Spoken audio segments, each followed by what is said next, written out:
మీరు కొత్తగా business start చేయాలనుకుంటున్నారా? మార్చ్ 16-17 హైటెక్స్ లో ఫ్రాన్సెస్ ఇండియా బిగ్గెస్ట్ ఫ్రో ఎక్స్పో. చట్టాలకి అతీతంగా వెళ్ళడు, ఇతను చట్టాలకి లోబడి బతుకుతాడు, భయపడతాడు. పోలీసులు అంటే, లా అంటే భయపడతాడు, చట్టాలంటే భయపడతాడు. కానీ అలాగే పెరిగాను నేను కూడా. ఒకసారి నా కష్టాలు ఎలా ఉండేయంటే, నేను తెచ్చిపెట్టుకున్న కష్టాలు కాదు అవి.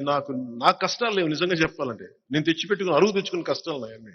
బంగారం షూటింగ్ చేస్తా ఉంటే నా ఒళ్ళోకి ఒక వడ్డీర కులానికి చెందిన ఒక వ్యక్తి పక్కన రాళ్లు కొడతా తన బిడ్డ ఇట్లా అయిపోయాడని చెప్పి మొత్తం ధనుర్వాతం వచ్చేసి బిగుసిపోయింది. ఆ బిడ్డ వచ్చేది ఒక 4 ఏళ్ల బిడ్డ నా ఒళ్ళో పడేసాడు. అన్న ఇతన్ని చెయ్యాను. నాకు ఏడుపు వచ్చేసింది. ఎందుకు సినిమాల నుంచి దూరం అయిపోయానంటే, నేను సినిమాలో ఎప్పుడు ఆనందాన్ని చూడలేదు. నేను ఎప్పుడు సినిమాలోకి ఎందుకు వచ్చానంటే, నేను బద్దకస్తుని కాదని చెప్పడానికి వచ్చాను మా అన్నయ్యకి. నా ఇంత కోరికలు లేవు నాకు. మా అన్నయ్య ఏమనుకుంటారు, వీడు తప్పించుకుని తిరుగుతున్నాడు పని పాట లేక. మా అన్నయ్య ఒకటే మాట అన్నాడు, నీకు చిరంజీవి నీ తమ్ముడు కాకపోతే నువ్వు ఇలాగే ఉంటావు అని అడిగాడు.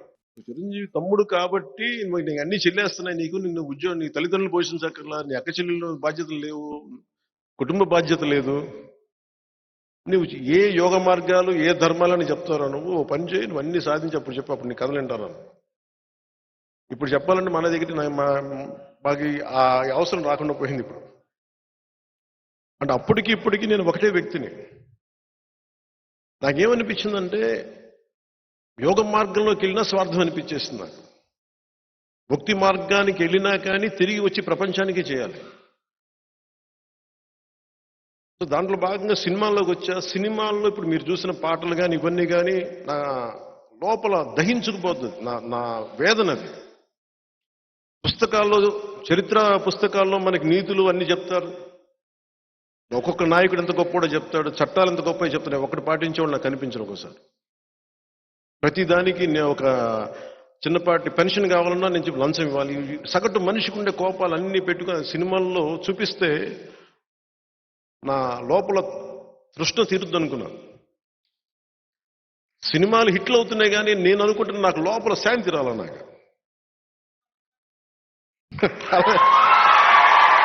కానీ నేనేం చేశానంటే, ఒక 3-4 సినిమాలు చేసి నేను మా అన్నయ్యకి ఒకటే చెప్పదలుచుకున్నాను. ఆ రోజున నేను బద్దకొస్తుంది కాదు, ఖుషి తర్వాత ఇంకో 3-4 సినిమాలు చేసి 5 సినిమాలు చేసి సినిమాల నుంచి వెళ్ళిపోయి ఏదైనా ఒక ఆశ్రమంలో బతుకుదాం నా కోరిక. అంతకుమించి వేరే కోరిక లేదు.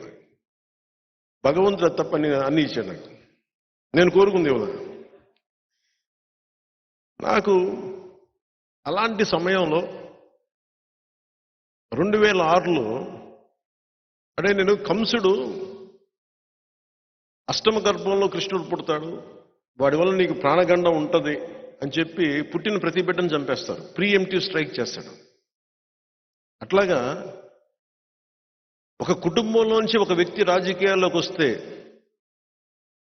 మాకు ఇబ్బందులు ఉంటాయి, మాకు పుట్టగతులు ఉన్నవేమో అన్న ఒక భయంతో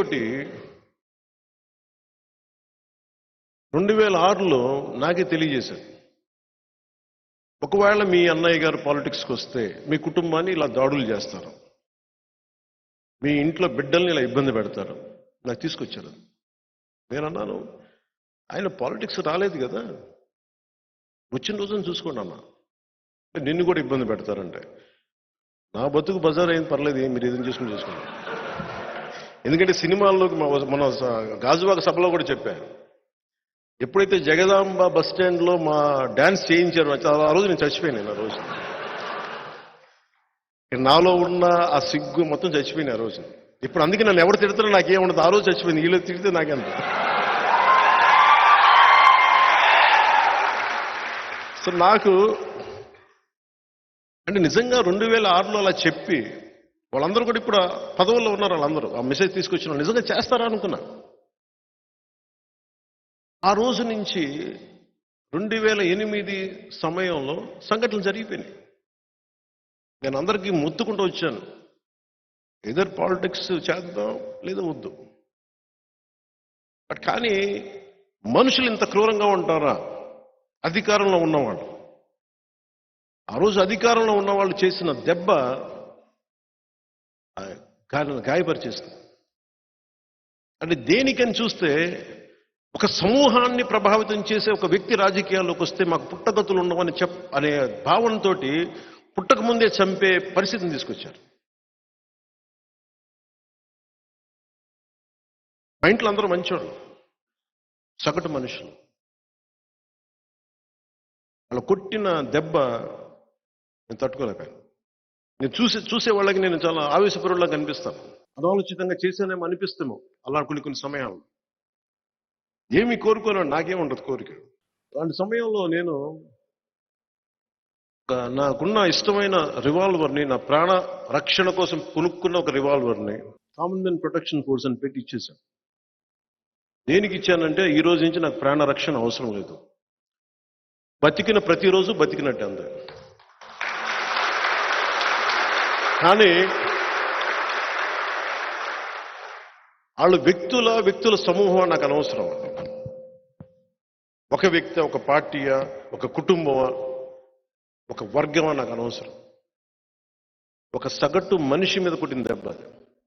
అలాంటి వాళ్ళు చాలా చోట్ల ఉంటారు అని చెప్పి కామన్వెల్త్ ప్రొటెక్షన్ ఫోర్స్ పెట్టి ఆ రోజు నాకు ఎవరైతే అండగా ఉన్నారో అదే వ్యక్తులు ఈ రోజున జనసేన పార్టీకి మూల స్తంభాలయ్యారు. 150 మందితో ప్రారంభించాం. 150 మందితో ప్రారంభించాం. ఈ రోజున 6.5 లక్షల మంది క్రియాశీల కార్యకర్తలతోటి, వందలాది మంది నాయకులతోటి 2014 మార్చి ఒక హోటల్లో పెడితే ఒక దశాబ్దం తర్వాత 2014 మన సొంత ఆఫీసులు పెట్టుకున్నాం. ఇలాంటి పరిస్థితుల్లో చాలా నలిగాను నేను. ఒక ఆశయం కోసం వచ్చిన వాడిని ఓడిపోతే నాకు ఎలా అనిపించిందంటే శూన్యం అనిపించింది. నేనేం ఆశించలా. ఎందుకంటే 2010 నేను ఎప్పుడు మీరు గుర్తు తెచ్చుకుంటే మీరు 2014లో 25 సంవత్సరాల ప్రయత్నం ఇదని చెప్పాను. నేను చాలా ఆలోచించి చెప్పాను. ఎందుకంటే 2009లో నేను కామన్వెల్త్ ప్రొటెక్షన్ ఫోర్స్ పక్కన పెట్టిన తర్వాత వచ్చిన రాజకీయ ప్రస్థానంలో ఎవరెవరు వచ్చి దూరిపోయారు. 18 మంది ఎమ్మెల్యేని గెలిచిన తర్వాత కూడా నిలబెట్టుకోలేకపోతే నాకు అనిపించింది పార్టీని నడపలేమని చెప్పి వచ్చిన వ్యక్తులు ఈ రోజున మంత్రి పదవులు అన్ని పడతా ఉండి నాకు అనిపించింది ఒక బలమైన సర్పాన్ని కూడా చలిచీమలు చంపేస్తాయి అనడానికి నిదర్శనం ఆ ప్రయాణం. అలాంటి చలిచీమలు నేను పక్కన పెట్టుకోలేదు. అలాంటి చలిచీమల్ని నేను అధికారం కోసం పెట్టుకోలేదు, మార్పు కోసం వచ్చాను. ఆ మార్పు ఎలాంటిదంటే సగటు మనిషి ధైర్యంగా సమాజం మీద అన్యాయం జరిగితే తిరగబడేలాగా.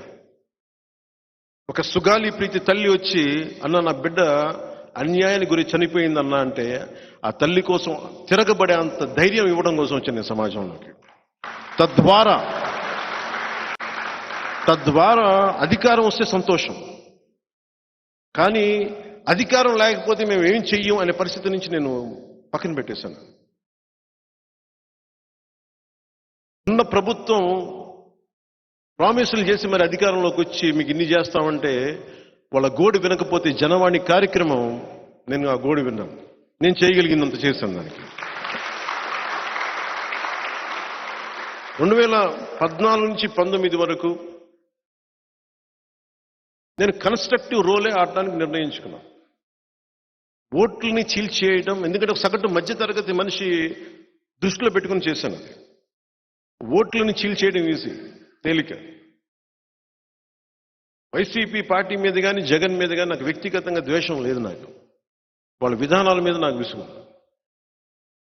ఇంకెవడు బతకూడదు, మేమే బతకాలి, మా గుంపే బతకాలంటే వాళ్ళు కుదరదు. అందరూ బతకాలి, మేము బతుకుతాం. మీరు మమ్మల్ని తొక్కేసే మటుకు అదాపాతాలని తొక్కేస్తాం. వాళ్ళు ఇప్పుడు దాకా రౌడీలను చూసుండొచ్చు, రాజకీయ నాయకులను చూసుండొచ్చు, కానీ ఒక మధ్యతరగతి మనిషి తిరుగుబాటు చేస్తే ఎలా ఉంటుందో రుచి చూడలేదు. సుమన్ టీవీలో మీ పర్సనల్ అండ్ బిజినెస్ ప్రమోషన్స్ కోసం కింది నెంబర్కి కాంటాక్ట్ చేయండి.